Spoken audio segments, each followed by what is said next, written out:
By the end of this video, you will know exactly how to stop letting other people rent space in your mind for free and without your permission. Not through breathing tricks, not through positive affirmations you say in the mirror and don't believe, through a set of laws that a group of ancient philosophers used to walk through insults, betrayal, and public humiliation without losing an ounce of their composure. Picture this: a man cuts you off in traffic, flips you off for good measure, and speeds away. Your jaw tightens, your hands grip the wheel, and for the next 20 minutes, he is still there, sitting in the passenger seat of your mind, driving your mood, even though he has no idea you exist. That is the real cost nobody talks about. And later in this video, I'm going to show you the one thing most people try first when they want to stop reacting like this, and why that exact approach almost always backfires and makes the anger worse, not better. If any part of that traffic scene felt familiar, type scene in the comments right now, because you're about to see exactly why it happens and exactly how to make it stop happening. Here's what your average day actually looks like, whether you've admitted it to yourself or not. You wake up already tired, and the first thing you do is reach for your phone.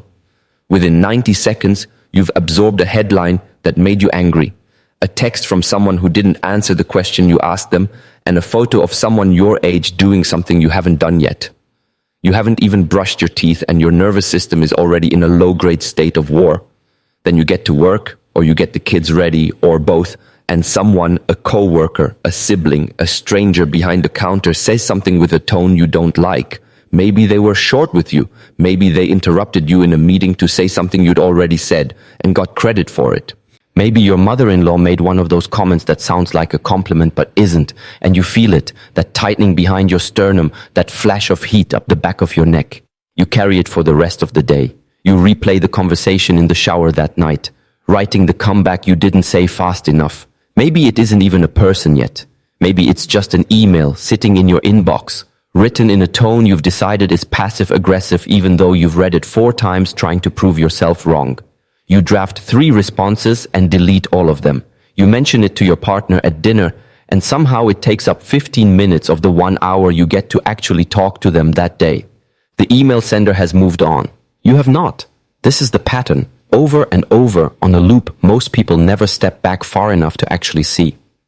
Here is the part that should bother you more than the insult itself. None of these people had to work very hard to get inside your head. A stranger in traffic, a coworker who forgot your name at a meeting, a relative who's been needling you since 2014.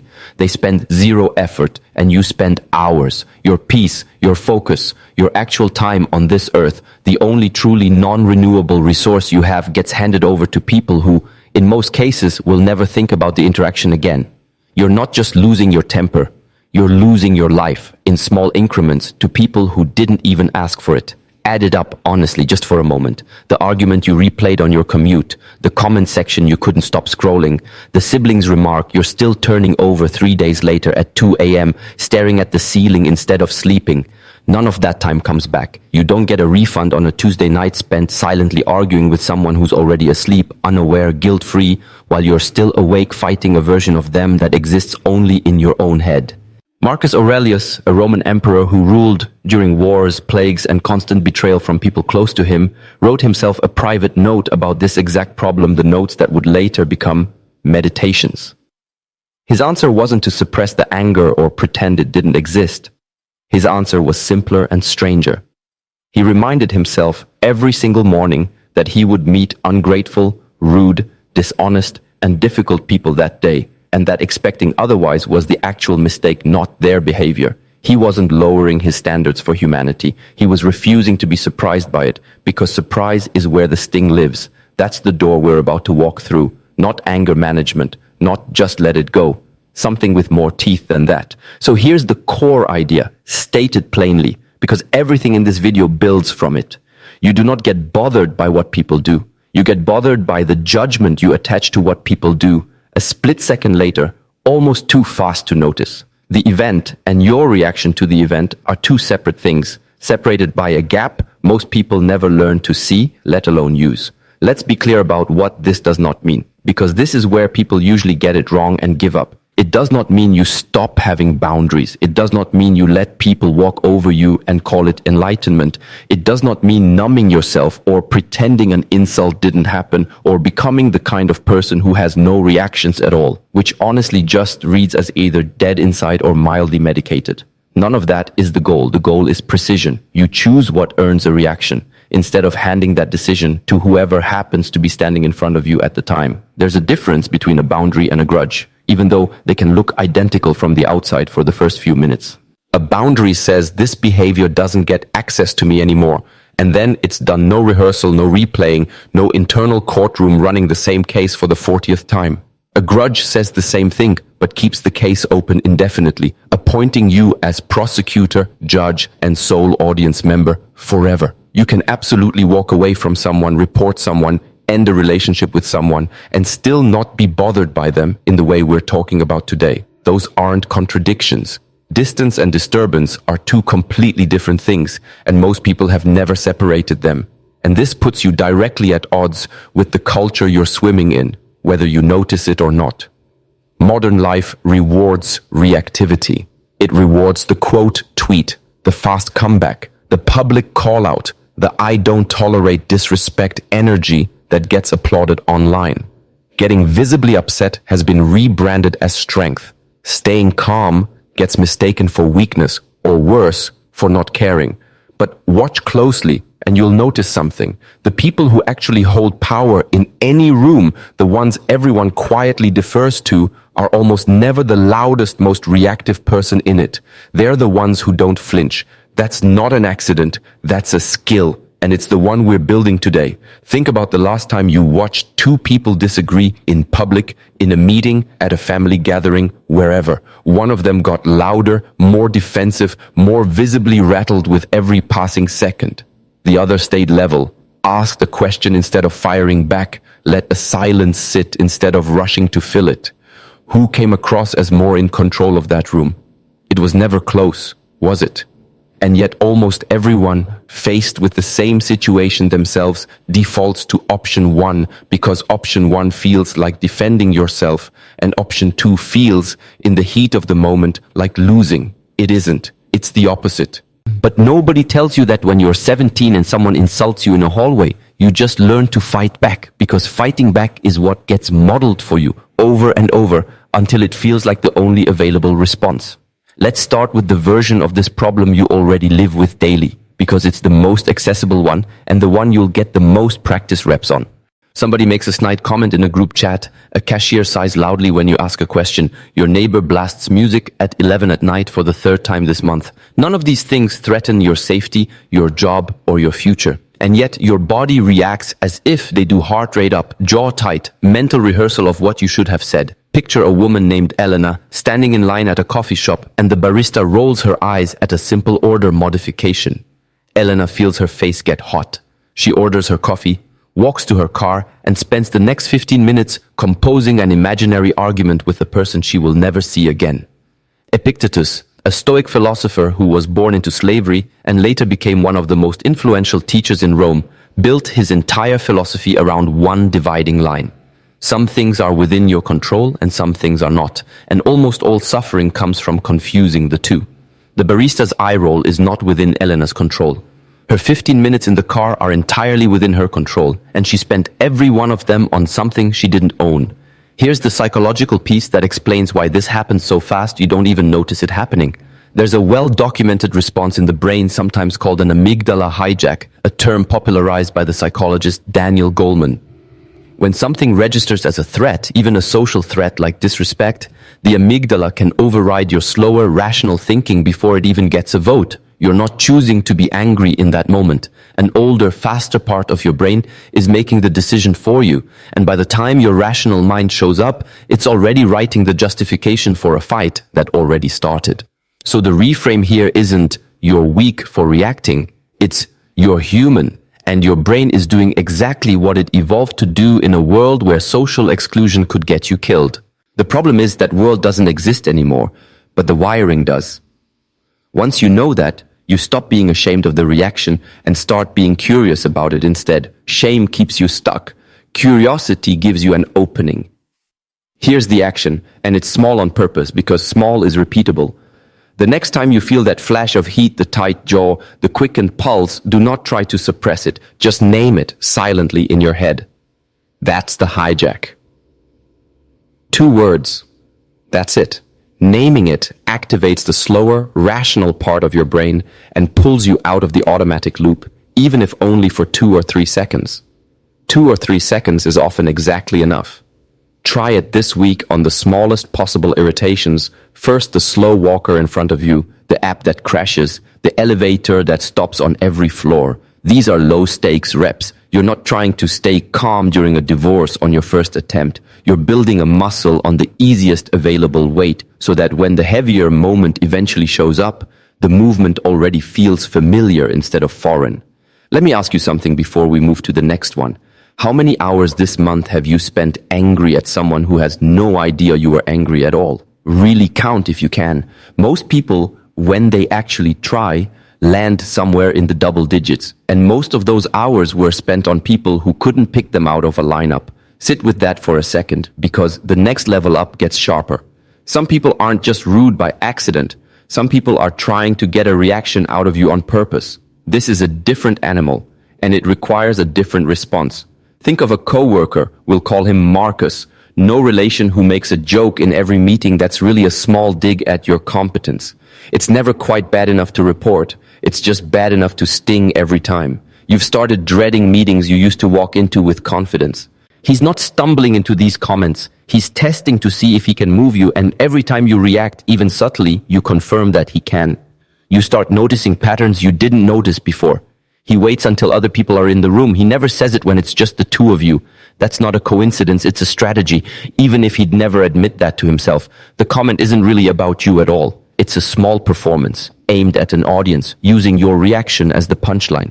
Once you see the mechanics of it laid out like that, it becomes a lot harder to take personally, because you realize you were never actually the point, you were the prop. Seneca, a Stoic advisor to the Emperor Nero, who wrote extensively on anger, described it as a kind of temporary madness, something that, once you handed the wheel, drives you somewhere you never intended to go. His advice was almost mechanical. Delay. Don't respond to provocation in the moment it happens. Not because you're avoiding the issue, but because anger, given even a small amount of time, tends to lose its grip on its own. What feels unbearable at the moment it happens usually feels manageable an hour later and faintly embarrassing a day later. Here's the psychological piece for this one, the spotlight effect. This is the well-documented tendency to believe other people are paying far more attention to you, your mistakes, your reactions, your appearance than they actually are. When Marcus makes his comment, part of what stings is the belief that everyone in the room is now judging you based on it. In reality, most of the room has already moved on to checking their phone or thinking about lunch. The audience you're performing your outrage for in your own head is almost always smaller and less attentive than you imagine. The reframe is this: the person trying to provoke you is not actually powerful, they're advertising a need. Someone who needs to get a rise out of you, to feel a sense of control, is, in that exact moment, more dependent on your reaction than you are on anything they said. That's not a comforting platitude, it's a fact about the dynamic. The person pulling the trigger is not the one holding the power. The person deciding whether the shot lands is. Here's your action item.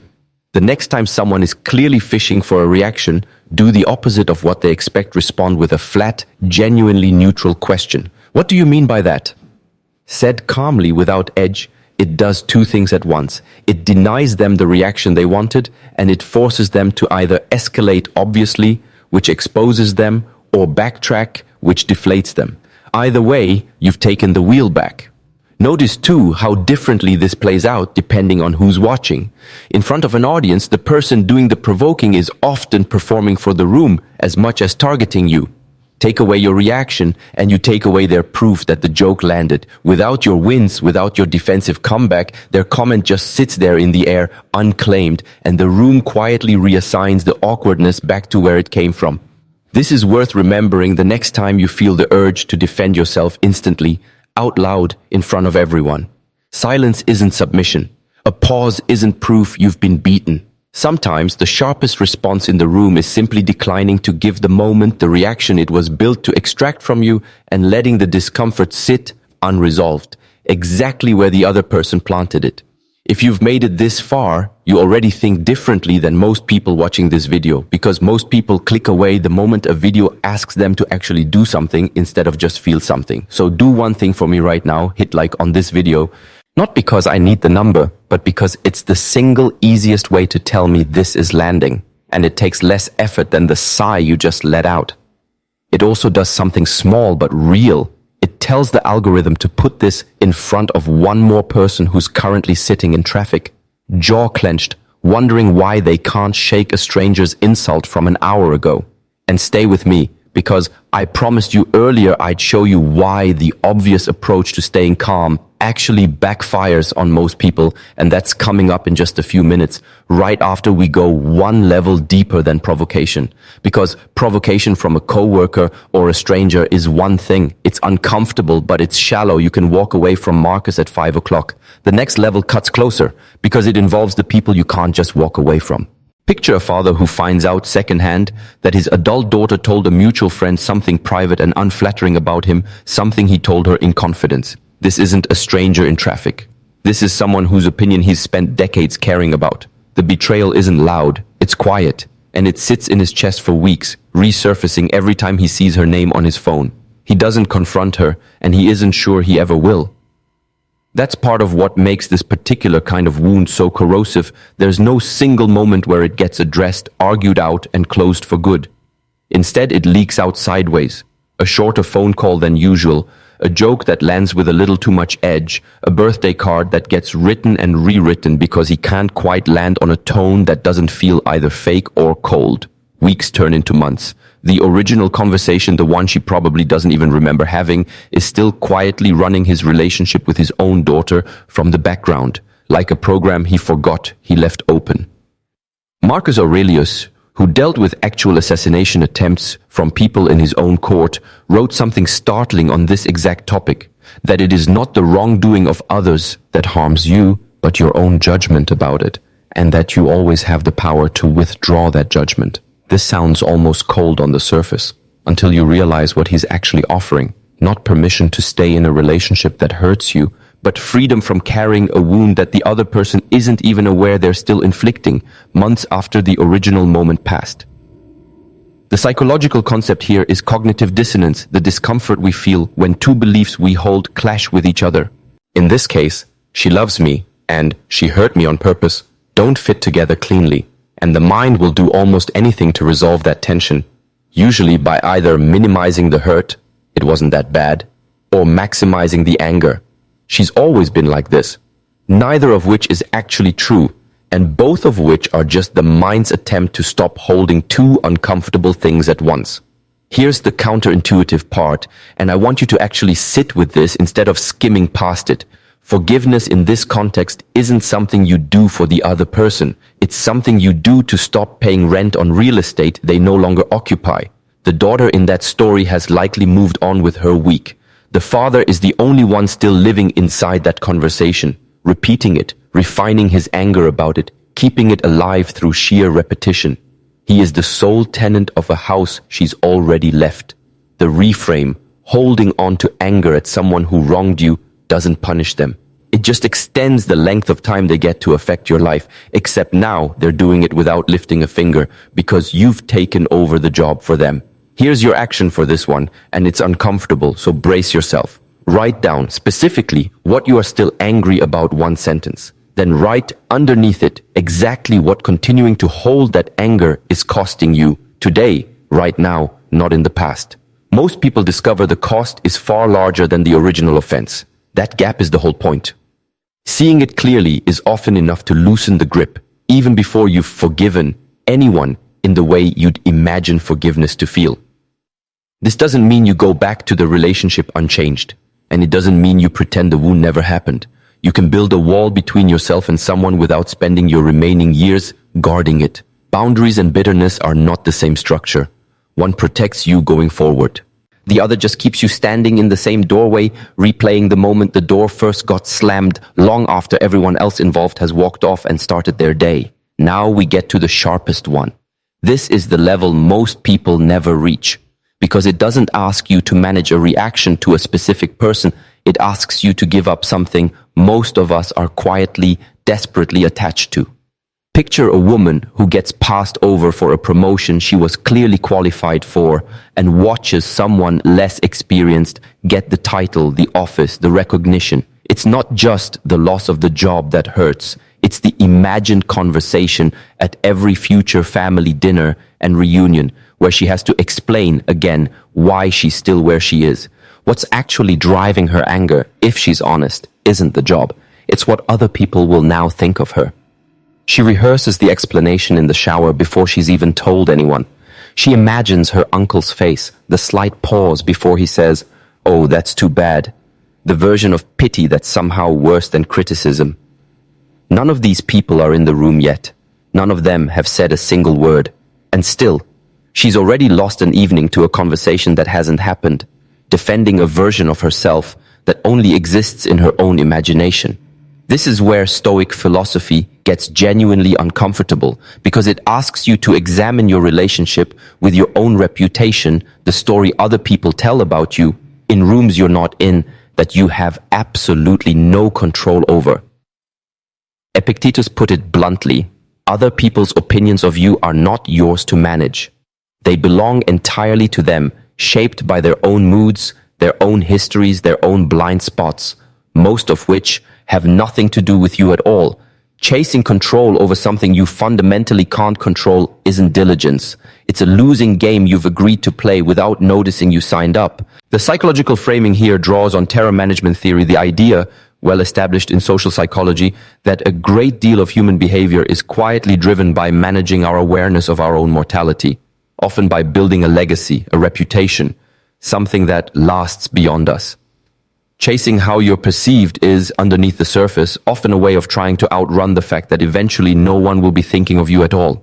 Once you see that clearly, the sting of one person's low opinion of you starts to look almost absurdly small next to what's actually driving the need for their approval in the first place. Ask yourself something honestly. Whose approval are you actually chasing? And have you ever once, in all your years of chasing it, arrived at a permanent, unshakable version of it? Most people haven't, because approval isn't a destination. It's a treadmill built by other people, running at whatever speed serves them, and you've been sprinting on it since you were old enough to notice other people noticing you. Even the people who seem to have earned universal approval will tell you, if you ask them honestly, that somewhere out there is still one voice they can't quite silence, one relative or critic or old classmate whose opinion still has a key to the house. The treadmill doesn't stop at any finish line. It only stops when you step off it yourself. Here's the paradox, and it's the one I promised you back at the very beginning of this video, the thing that backfires when people try to force it. Most people, when they want to stop being bothered by others, try to control their reactions. They grit their teeth. They practice deep breaths. They tell themselves, in the moment, don't react, don't react, don't react. And it fails. Almost every time, because trying not to react is still a reaction. You're still giving the moment your full attention, your full effort, your full internal resources. You're just aiming them at suppression instead of expression, and suppression takes even more energy than the outburst would have.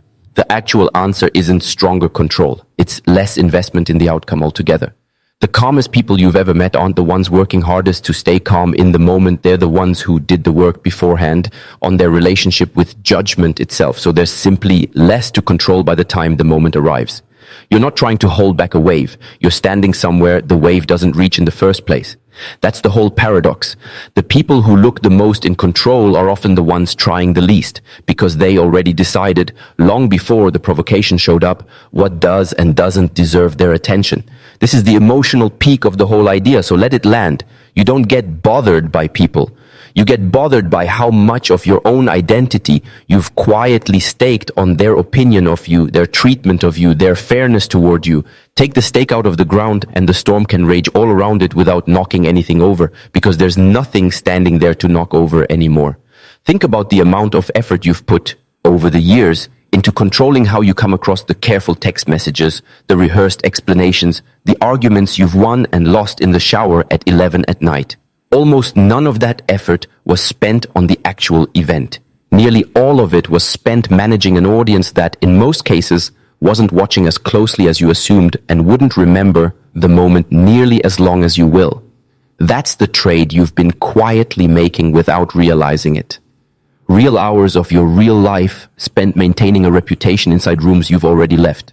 And here's the strange comfort in that once it actually sinks in, if other people's opinions of you were never fully within your control to begin with, then you were never actually failing at managing them. You were just playing a game with no winnable ending against opponents who usually weren't even aware they were playing. The relief isn't in winning that game. It's in finally setting down a controller that was never connected to anything in the first place. Here's what your life actually looks like once this becomes automatic instead of effortful. You wake up. Someone texts something short and slightly cold. You notice it. You don't chase it. You go make coffee. Someone at work takes credit for your idea in a meeting. You feel the flash you always will. You're human and it passes through you in about 4 seconds instead of 4 hours because you've already decided ahead of time what earns your energy and what doesn't. You drive home. Someone cuts you off. You notice your hands tighten on the wheel for a second and then you notice them loosen again, almost on their own, because you've done this enough times now that it's become reflex instead of effort. You still feel things. That part never goes away. And it shouldn't. A person who feels nothing isn't calm. They're just disconnected. The difference is what happens after the feeling arrives. It shows up, gets acknowledged, and moves through instead of setting up permanent residence. People can still be rude to you. People can still disappoint you. The world doesn't get gentler. You get sturdier. And sturdiness, it turns out, is a far better trade than the fantasy of a world with no difficult people left in it, because that world was never coming anyway. Picture a family dinner, the kind that used to leave you rehearsing arguments in your head for a week afterward. Someone brings up the old subject, the one designed to get a reaction, and you feel the familiar heat rise for a second. It passes. You pass the potatoes instead. Nobody at that table can tell what shifted, only that the evening somehow feels lighter than it used to, and they don't know why, and you don't feel any need to explain it to them. Picture a message from your boss, the kind that used to ruin your entire evening the second you read it. You read it now, notice the tightness in your shoulders, take one breath and reply the next morning instead of at 11 at night in a tone you'd regret. The boss never knows the difference. You know all the difference in the world because you spent that evening actually present with your life instead of narrating an imaginary defense to someone who wasn't even in the room. Picture yourself a year from now in some ordinary moment, waiting in line, sitting in traffic, reading a comment section you shouldn't have opened and noticing almost with surprise that the old flash of heat barely registers anymore. Not because you trained yourself to suppress it, because you no longer hand out your attention to things that were never worth the price of admission in the first place. That's not a smaller life. That's a life with the leaks patched. Your relationships actually improve, not because you stop caring, but because you stop needing them to behave a certain way in order for you to feel okay. People sense that shift, even if they can't name it. You become one of the rare people in a room who doesn't need to be managed, soothed, or handled carefully, and that more than anything else is what earns real respect, not the loudest reaction in the room, but the steadiest presence in it. So here's your challenge, and I want you to actually do this. Not just nod along and close the tab. For the next 7 days, every single time you feel that flash of irritation, the tight jaw, the quickened pulse, the mental rehearsal of a comeback, pause for 3 seconds and ask yourself one question. Is this actually mine to carry, or did I just pick it up out of habit? That's it. 3 seconds. Once question, 7 days. Keep a tally. If it helps, a tick mark on a notepad, a note in your phone, whatever's fastest. Not to judge yourself on the number, to notice it. Most people who try this are stunned by how many times a single ordinary day asks them to make this choice, and stunned again by how much lighter the 7th day feels compared to the first, simply because the choice has started to happen faster than the old habit can grab the wheel, and quieter than it ever felt when the habit was still running the show uncontested. Remember this line, because it's the whole video in one sentence. People can throw whatever they want at you, but they can't make you catch it. That decision has always quietly, entirely been yours to make. Most people just never realized until right now that they were allowed to make it. If this helped you see even one interaction differently, comment the word sturdy below I read these. And I want to know how many of you are actually doing the challenge, not just watching it. And if you want more of this real philosophy applied to your actual annoying everyday life instead of left in a textbook, subscribe, because that's exactly what this channel exists to do. Stay sturdy.